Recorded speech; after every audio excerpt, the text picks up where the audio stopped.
everyone, my name is Ezekiel. Hope you are doing fantastically today. In this video, I am so excited to walk you through how to make your own creative beat with XSampler in Cakewalk Sonar. Please note that I may not deliver well up to your expectation in terms of beat creation or in terms of making beat, but what most important to me here, and that should be most important to you also, is how to get used to XSampler. XSampler is very simple to make use of. I'm going to be showing you the features or the functions in XSampler. So now I have my keyboard here, so I'm going to be walking you through all this one. So before that, let me quickly show you something here. From the left corner here, so you're going to see on this one, you can normalize, reverse the sample, call the silence to the levels of which parameters do you want. Then you can reset all the setting that you already done on the parameters settings down here. So okay, let's look at the normalized sample. Let's see that now already. So it's normalized the sample for me. So that one is useful when you have much dynamic in your sample. For example, if you have some clips that it's too low, some parts are too high, so it's going to normalize those parts close to each other. So that's what that does. And again, is if you want to reverse the clip now, so listen to how the clip sound first. Okay, now if you reverse the clip, it's going to sound like this. So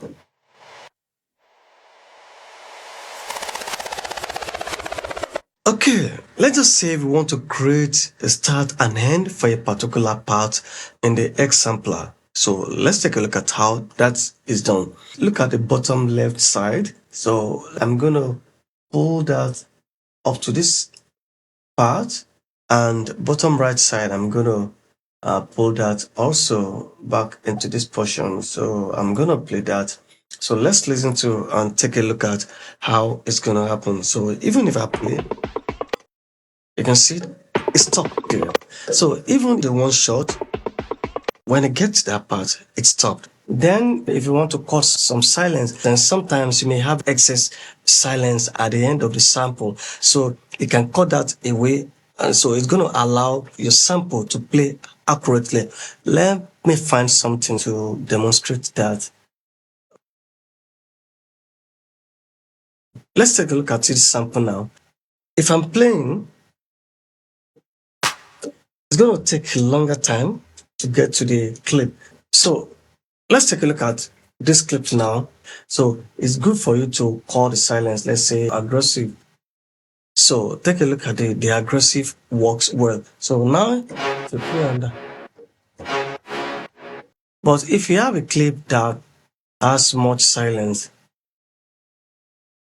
like this clip also, when you have much silence at the end of the clip, so it's very low, it's gonna cut that for me. You can see it's already trimmed that, so which is fine. It's gonna allow it to play accurately.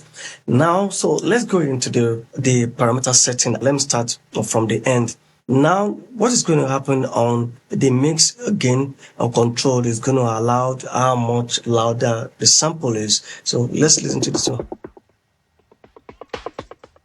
And you can also pan. Let's go back to time stretch. Time stretch is going to allow your sample to play based on the beats that you want to do. So you can adjust this one. Let's do none first. Let's listen to how it sounds like.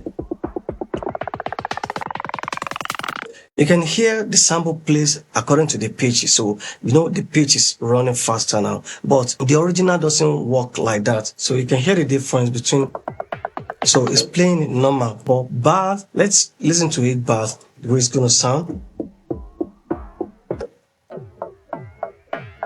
So this one is going to allow you to be able to have your creative beat sampling. So that's about that. So let's go back to envelope now. The attack on the envelope is like fading in the sample when you play the note. So let's listen to how it sounds like. I'm going to exaggerate the attack time so that you can have feel more difference. So now decay. So I'm going to take that back. Now decay is the time it takes for the sample to reach its sustain. And the sustain, so it's the level at which the sample plays when it's been held. So let's listen to that by one click now. So the release.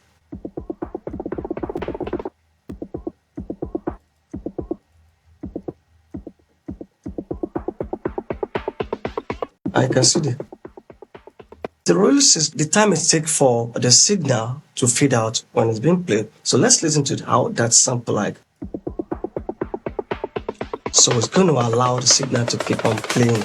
Now on mono, you're going to listen to the difference between both now.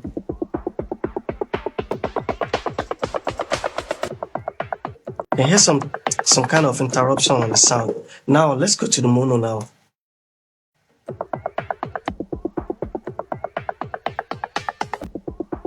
It's allowed a sample by a note being held or by being triggered. That's the mono. So it's more beautiful. So we have like this. And so on. Now let's go fully into how you can have a creative beat with Xsampler. Take a look at the three symbols in the center here. This is called gate, and this is a loop, and this is an open shot. So let me explain to you what those three symbols does. They are tools in Xsampler. So let's take a look at this one now. Let me click on gate.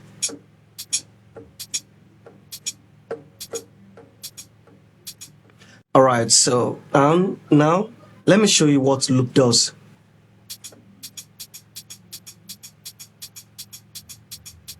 So you can see that when I just click it, it's only played in one time, no repetition.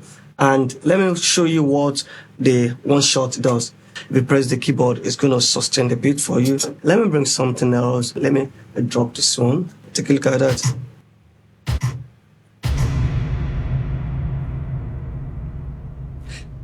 So you basically understand how those symbols functions in Xsampler. Now I'm going to be going through another thing, the route I'm making of this beat. So I've shown you quickly. Before that, let me show you something here.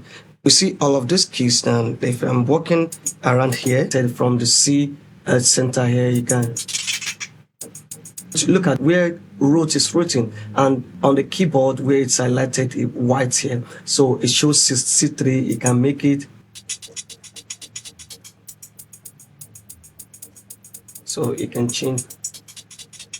When you double click on that, it's going to reset back. What does this one does is that it's functioning well for those who are using 2 octaves MIDI controller. So you can change the root, so change like in terms of meaning that you are changing the octave and the position of those samples. Okay, so since I've never practiced or rehearsed what I'm gonna make, or still I don't have the idea of the beat that I want to make, so with this that I've just recorded, I want to make something out of this one. And something which I'm gonna be showing you here is, this is why I love Cakewalk Sonar, and I choose Cakewalk Sonar the best out of all.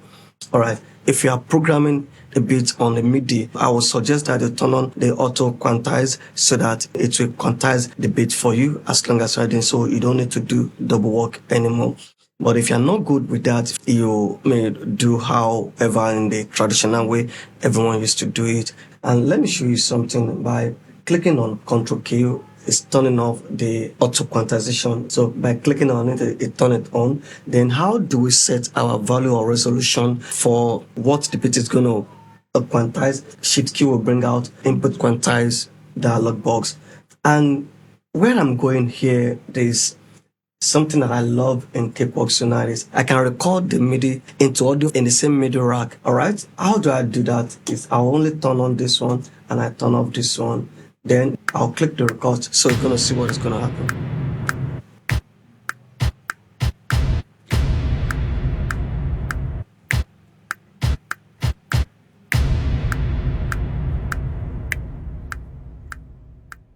Okay, that is done. So the essence for me is that because I'm using one Xsampler to create many beats, to generate different beats, all right, and everything is going to go back into wave format. So hope you understand that. So let's take a look at this one very well.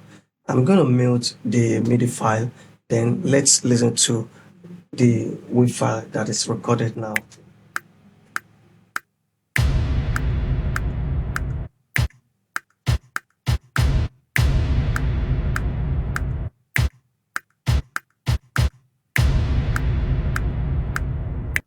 Hope you just listen to that. So what I'm going to be doing is now, you can highlight in this way, and after doing that, okay, I already have one or two. Okay, so drag it down.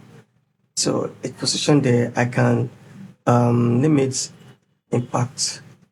So all right, so then I'm not in need of this one anymore.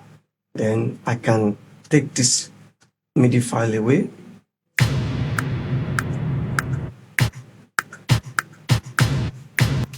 All right, that is done for me. So the next thing which I'm gonna do is, let me drag and drop HH. So HH here, HH is here. Now I'm gonna programming HH on it. So I'm gonna follow the same pattern on everything that I'm gonna be doing.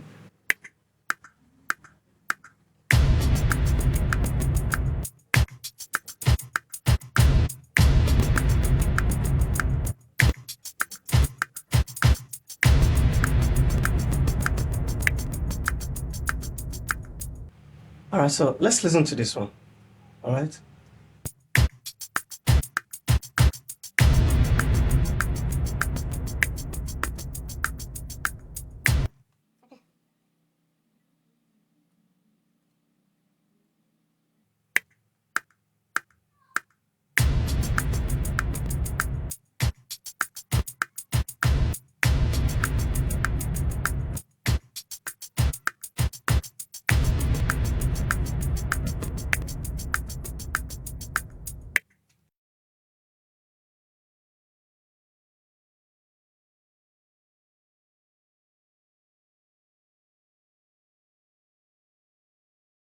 All right, this kick is somehow heavy for me.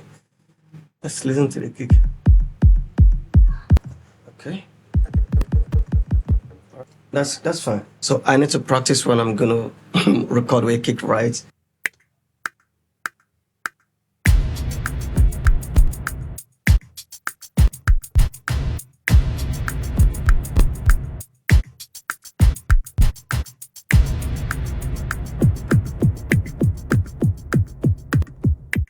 I'm also going in the same direction. So while I listen to this one, so let me print it down at the same time.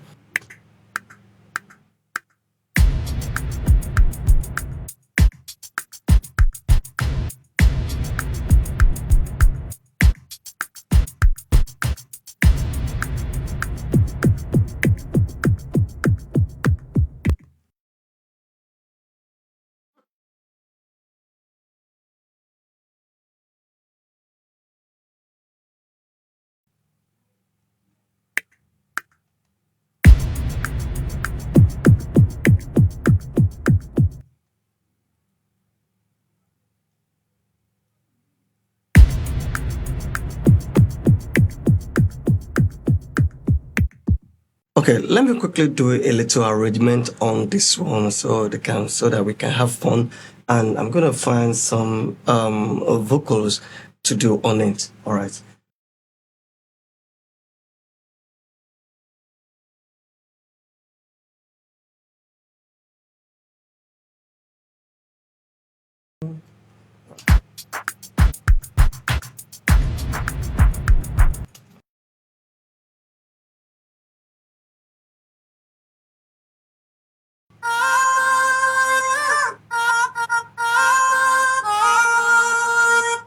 So I'm gonna be recording this one down on the beats that I've just done. All right, practice first.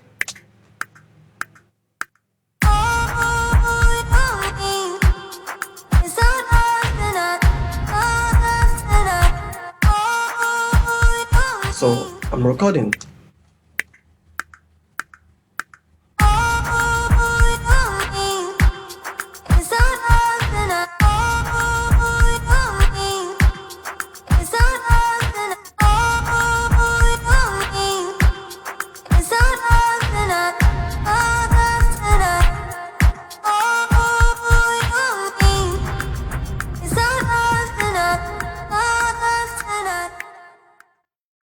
You can see the stuff that I'm talking about during the recording. So it was on gate, and during the recording, right, I'm tired of pressing the key. I turn on one shot and Xampler continue playing for me.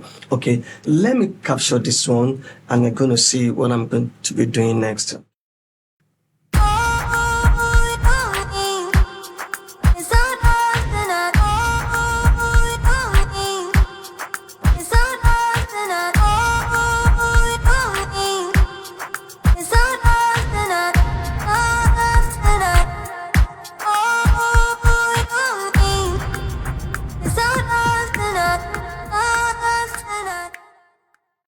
So as usual, so let me create the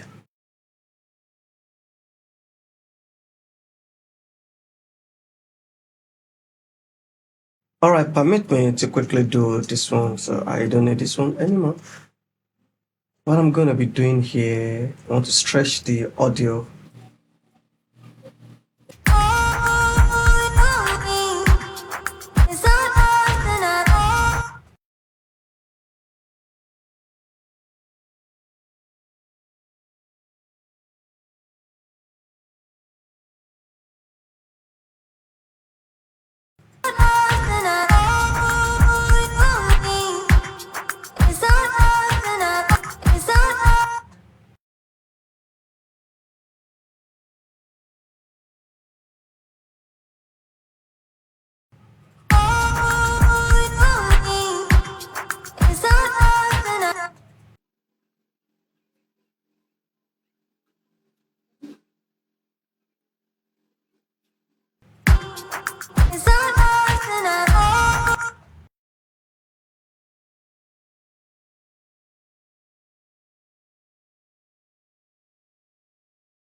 That's all about the Xampler, how you can make use of Xampler to create a beat. Thank you so much. This is where I'm gonna be stopping in today's video. I really appreciate you for taking your time to sit down and watch this video. Thank you so much. And if you're new to this channel, I want you to please click on subscription button, also all notification button, so you'll be aware whenever I upload new video. And if you enjoyed this video, please thumb up for me for YouTube algorithm, and also share this video for everyone to learn from. See you in the next video. Bye.